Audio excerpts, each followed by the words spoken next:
दिनै जोङो बारमण्डलनि सोमोन्दै मोनथिनानै लागोन। बारमण्डल माखौ बुङो? बारमण्डला माबायदि? जों बेनि सोमोन्दै हानायमानि जोङो सावरायगोन। दायो गिबियावनो जोंनिया बारमण्डल माखौ बुङो? जों बेखौ मोनथिनानै लाग्रोनि एबा बेनि सिनायथिया मा? जों बेखौ मिथिनानै लाग्रोनि। बारमण्डल होननानै बुङोब्ला बुहुमनि सा बाहागोआव जिथुनाखि बारजों बुंफबनानै दङ आरो बेहाय बारा गाहाय नाइट्रजेन आरो अक्सिजेनानो गाहाय। बेजों लोगोसे गुबुन गुबुन बारफोरा जोबोद खम बिबांनि थायो। दा बे बाहागोखौनो एबा बुहुम सायाव जेरैहाय बारजों बुंफबनानै दङ बे ओनसोलखौनो बारमण्डल होननानै बुङो। दा जोङो आ, बारमण्डलखौ गाहायै मोनबा बाहागोआव राननो हायो। बे जाबाय ट्रपस्फियार, स्ट्रेटोस्फियार, मेसोस्फियार, थार्मोस्फियार आरो लास्टआव दङ एक्सोस्फियार।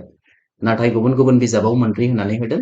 नाथाय गाहायै मोनबा बाहागोआव जोङो बारमण्डलखौ राननो हायो। दा बेवहाय जोङो बारमण्डलखौ बुहुम बिखुंनि सानिफ्राय 10,000 किल'मिटारसिमहालागै हमनानै लानाय जायो। जेरैहाय नैबेवहाय होनानै होदों नोंसोरखौ ओ, जोंनिया बुहुम बिखुंनि साथाराव दङ ट्रपस्फियार, ट्रपस्फियारनि उनावनो दङ स्ट्रेटोस्फियार, बेनि उनावनो दङ मेसोस्फियार आरो बेनि उनाव दङ थार्मोस्फियार आरो लास्टआव दङ एक्सोस्फियार। थिग बे रोखोमनि आरो दा जोङो बेफोर मोनफ्रोमबो बाहागोखौ मोनफा मोनफायै सावरायलांदिनि। दा जोंहा गिबियावनो दङ ट्रपस्फियार, जेरैहाय नैबेवहाय खोन्थादोंमोन बुहुमजों नांजाबनानै थानाय नैबे बाहागोआ गिबि बारमण्डलनि थोरफो। दा ट्रपस्फियार माखौ बुङो होननानै बुङोब्ला ट्रपस्फियारा जाबाय बारमण्डलनि गिबि थोरफो आरो बेयो बुहुम बिखुंजों नांजाबनानै थायो। बेयो बुहुम बिखुंनिफ्राय 12 to 15 किल'मिटारनि गेजेराव थायो आरो बेवहायनो बोथोर बायदिसिनाफोरा जायो। जोंनि जिब जिबिफोरनि जिथुनाखि हां लानायनि थाखाय गोनां जानाय बार, कार्बन डाइ अक्साइड एबा अक्सिजेन गेस, बेफोरो बे थोरफोआवनो जोङो मोननो हायो। दा बेवहाय बोथोर होननानै बुङोब्ला जिथुनाखि दानो अखा हानाय, दानो दोमैलु जानाय, नङा होनब्ला? दानो सान्दुं गोसा जानाय आरो बेवहाय बायदिसिना माने हाद्रि बिरफुंनानै थानाय बैफोरो बोथोर आरो बारहावाखौ जोङो बेवहायनो नुनो मोनो आरो जेरैहाय अखा हानाय, सारअन्थाइ गावनाय, जोमै, बेफोरो गासैबो बे ट्रपस्फियार बारमण्डलावनो एबा ट्रपस्फियार थोरफोआवनो जों बेफोरखौ नुजोबनो मोनो आरो बेनिफ्राय मोनसे बाथ्राया मा? ओइ कालु, आया कालु मा खालामदों नोंलाय बेवहाय? मा होनो फालांगि उरां जाहाजफोरा बे थोरफोआव बिरो। फालांगि उरां जाहाज माने जिथुनाखि पेसेन्जार फ्लाइट, नङा होनब्ला? बेखौनो फालांगि उरां जाहाज बुङो। ओइ कालु, बेजे थांनाय बेजे थांनाय बेबायदि आरोखि बे थोरफोआवनो फालांगि जिथुनाखि उरां जाहाज बेयो बिरो आरोखि। दा फैदो जोंनिया स्ट्रेटोस्फियार। स्ट्रेटोस्फियारा जाबाय बारमण्डलनि नैथि खोन्दो। बेयो ट्रपस्फियारनि जोबनायनिफ्राय ओरैजाय 50 किल'मिटार गोजौहालागै गोसारनानै थायो बे थोरफोआ। बेवहाय जेबो बोथोर आरो बारहावा जों नुनो मोना। माने बेवहाय ओरैबायदि साफा जायो जे बेवहाय हाद्रि गुन्द्रा बायदिसिना बिरफुंनायबो बेवहाय नुनो मोना आरो बेनिफ्राय जिथुनाखि अजन लेयार, नङा होनब्ला? अजन लेयार जिथुनाखि सान रोदानिफ्राय साननिफ्राय जिथुनाखि फान्थाव गाबनि रोदा फैयो, जाय लेयारा बेखौ होबथानानै जोंखौ केन्सार बेराम बायदिसिनानिफ्राय जोंखौ रैखा खालामो। दा बे अजन लेयाराबो बे स्ट्रेटोस्फियार बारमण्डल थोरफोआवनो दङ आरोखि। आरो मोनसे बाथ्राया मा? बेवहाय फाइटार जेट बायदिसिनाया बेवहाय बिरनायखौ जोङो नुनो मोनो आरोखि।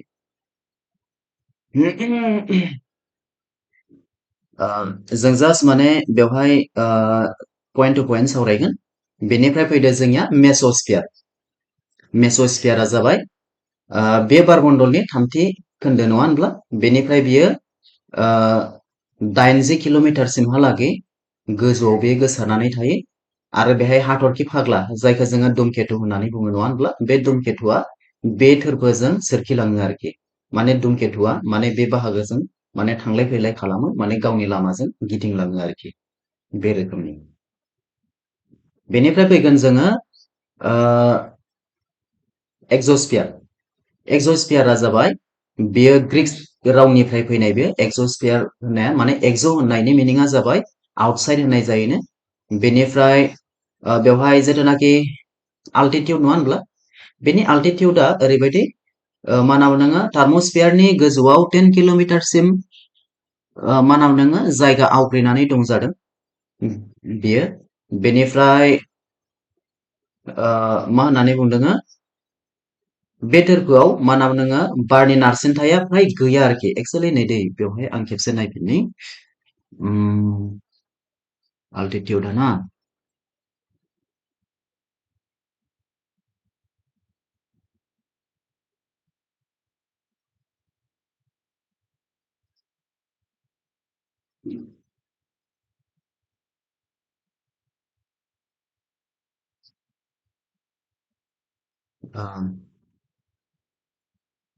बबे थांदोंमोन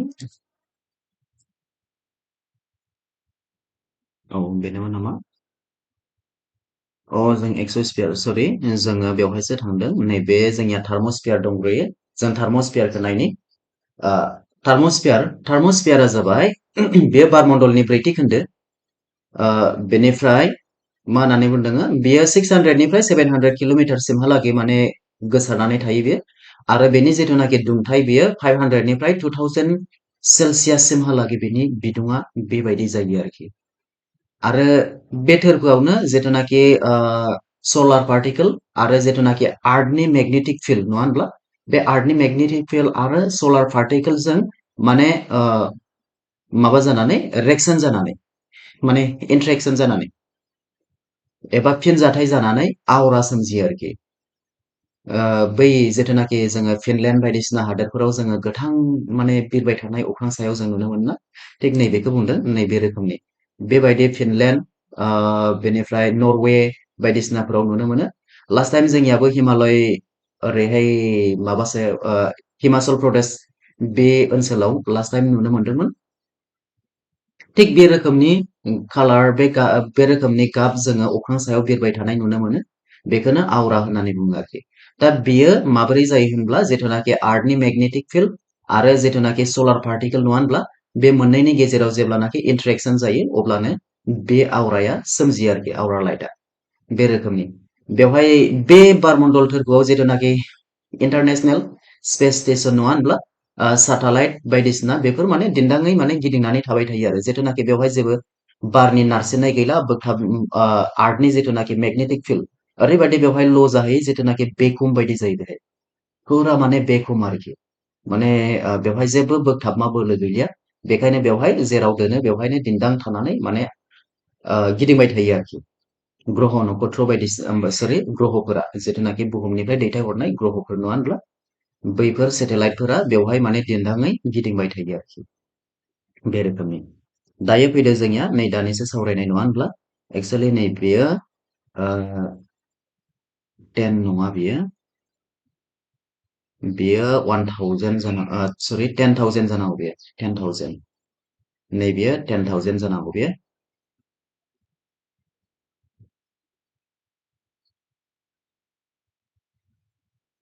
जागोन ना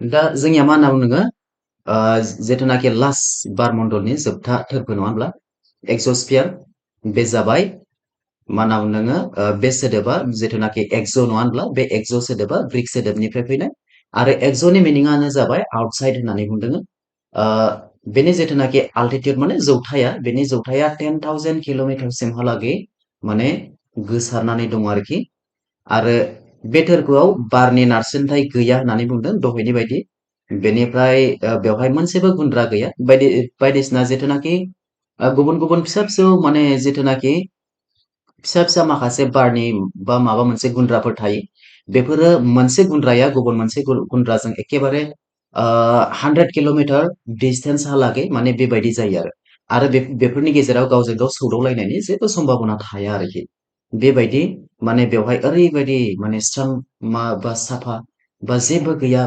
बेबायदि जायगा जाहैदों आरोखि बियो बेनिफ्राय बे थोरफोआव मा होनना बुंदोङो रेजेंथार बारफोर थायोनो जिथुनाखि बेहाय हाइड्रजेन आरो हिलियाम नङा होनब्ला हाइड्रजेनानोथ' सबसे माने माबा नङा होनब्ला लाइट माने रेजेंसिन गेस नङा होनब्ला बेनि उनाव दङ हिलियाम हाइड्रजेन आरो हिलियाम नङा होनब्ला बे मोननै बारा बेयाव एक्सस्फियाराव थायो आरोखि मोननो हायो बेखौ बेनिफ्राय दैथायहरनाय ग्रह नक्षत्र नङा होनब्ला जेरैहाय मा होनना बुङो बोथोर नायग्रा ग्रहसा बेनिफ्राय जिपिएस नङा होनब्ला कमिउनिकेसन सेटेलाइट जिथुनाखि बै टिभि आरो रेडिअ बायदिसिनानि जिथुनाखि सिगनेल जोंनियाव फैयो नङा होनब्ला बेयो बै जायगानिफ्रायनो फैयो आरोखि मानोना बे कमिउनिकेसन सेटेलाइटखौ गोजौआव दैथायहरबाय बे थोरफोआव दैथायहरबाय बे थोरफोनिफ्राय सिगनेला जोंनियाव सफैयो आरोखि बेबायदि आरोखि अब्ला जोङो दिनै बेखिनिखौनो सावरायबाय थेंक इउ